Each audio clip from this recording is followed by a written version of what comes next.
Eu imagino que a sua pergunta advenha de tantos escândalos de líderes religiosos roubando o dízimo e tudo mais, e camarada enriquecendo à custa do dinheiro dos irmãos. Eu vou responder como um rabino da época de Jesus fazia. Eu vou responder sua pergunta com outra pergunta. Vale a pena pagar impostos? O imposto é obrigação. O dízimo também. O dízimo também. Por que eu pago imposto, mesmo sabendo que muitos políticos são corruptos? Porque tu tem uma penalidade. Na igreja não tem a penalidade se tu não paga o dízimo, tem? Tem. Porque Deus fala em Malaquias que se nós não devolvermos o dízimo, nós somos ladrões, estamos roubando de Deus. Mas tem mais um motivo moral que me faz pagar impostos, que não é só a penalidade. Se eu olhar, se eu sonegar imposto porque o político rouba, eu estou sendo tão patife quanto ele. Porque ele pega o dinheiro público, que era para usar no SUS, alguma coisa, e rouba para quê?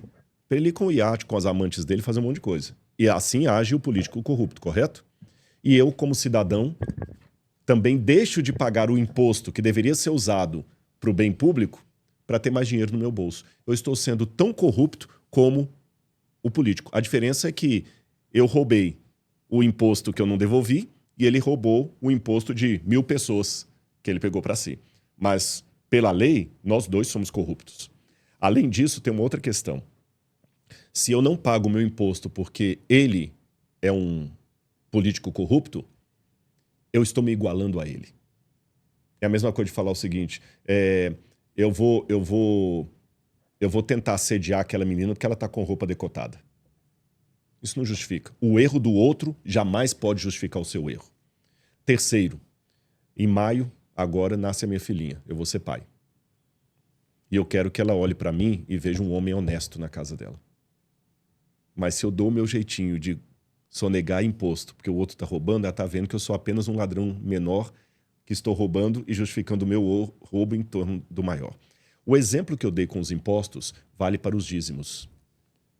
O governo falou que eu tenho que pagar imposto. O governo perguntou para mim se é justo ou se é injusto pagar 27,5% da alíquota. Tem que dar. Deus também falou na Bíblia que eu tenho que devolver, não é nem dar, devolver os 10%. Está na Bíblia, é bíblico isso. A Bíblia não fala, até com o imposto, Jesus falou assim, dai a César o que é de César e a Deus o que é de Deus. Jesus pegou uma moeda, lá no MAB, um museu que eu sou diretor, eu tenho um denário original romano, lá tem várias moedas originais, de César e tem o rosto de Tibério. Jesus falou o seguinte, devemos pagar tributo a César? Perguntaram, pagar imposto? Por isso que eu te fiz a pergunta. Jesus pegou a moeda e falou assim, de quem que é o rosto que está aqui? É de César. Então, dai a César o que é de César e dai a Deus o que é de Deus. Ou seja, imposto devolve para o governo. Jesus não falou assim, dai a César o que é de César se César for honesto. Dai a César o que é de César se César for da direita ou da esquerda. Dai a César o que é de César se ele for do seu partido. Dai a César o que é dele. E dá a Deus o que é dele. Jesus também não falou dá a Deus o que é de Deus só se o sacerdote no templo não for corrupto. E quando Jesus falou isso, o templo de Jerusalém era muito mais corrompido do que qualquer exemplo de corrupção que você me dê numa igreja evangélica hoje. Então, eu devo devolver o dízimo porque é Deus que vai cobrar daquele pastor se ele não está fazendo o que deve fazer com o dízimo. Eu vou aproveitar o gancho e perguntar a tua opinião sobre os pastores ostentação. Ontem eu vi um post do Nicolas Ferreira, proeminente político da direita no Brasil. Mineiro de Belo Horizonte. Acho que é de Belo Horizonte, se não me engano. Mineiro. E o Nicolas foi muito duro criticando os pastores ostentação. Eu queria perguntar a tua opinião sobre os pastores ostentação. Olha, veja bem. Eu não devo assumir jamais o critério de juiz das pessoas, porque Jesus falou, com o critério que você julgar, você será julgado também. Contudo, também não posso ficar isentão aqui de não dizer algumas verdades.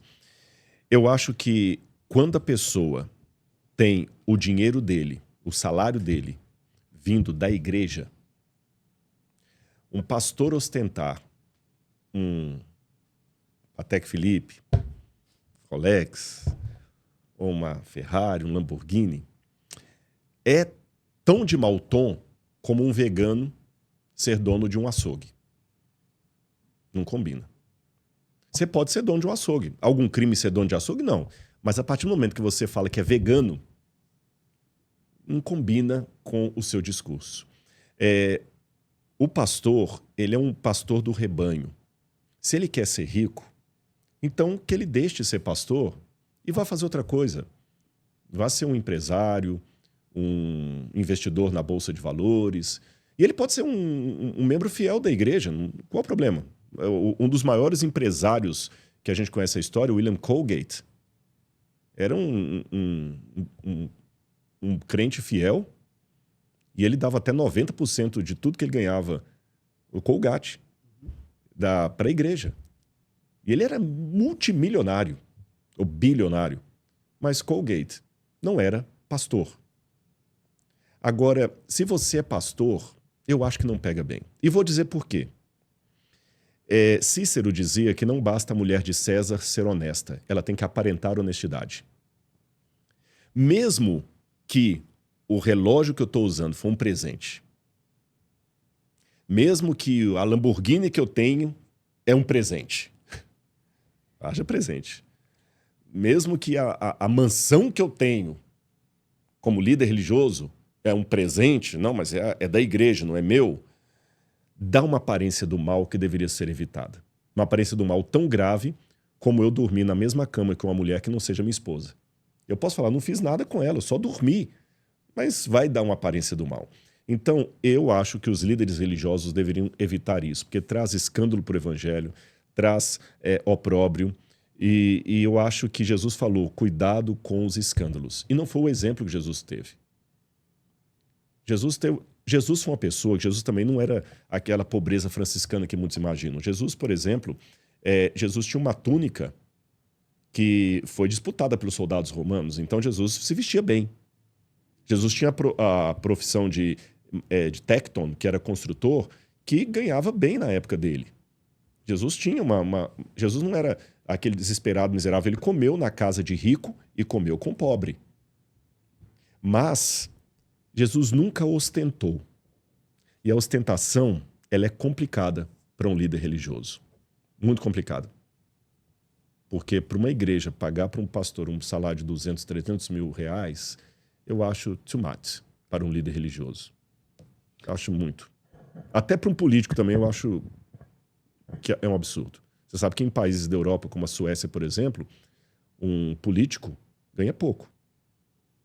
Porque a função dele não é se enriquecer com a política. É um princípio ético. Houve um caso na Suécia de um camarada que ele teve que entregar o cargo dele no parlamento porque ele usou o cartão corporativo para pagar um jantar depois do período. Ele foi jantar com o pessoal e foi depois das 19 horas, como passou o cartão corporativo para pagar o jantar, ele entregou o cargo dele e renunciou. Não precisou nem de impeachment. Por isso que lá é um lugar sério. Então, acho que política não é lugar para a pessoa enriquecer. Religião não é lugar para a pessoa se enriquecer. Digo, enquanto político, enquanto líder de igreja. E é muito perigoso quando a igreja tem dono. Aí vira business.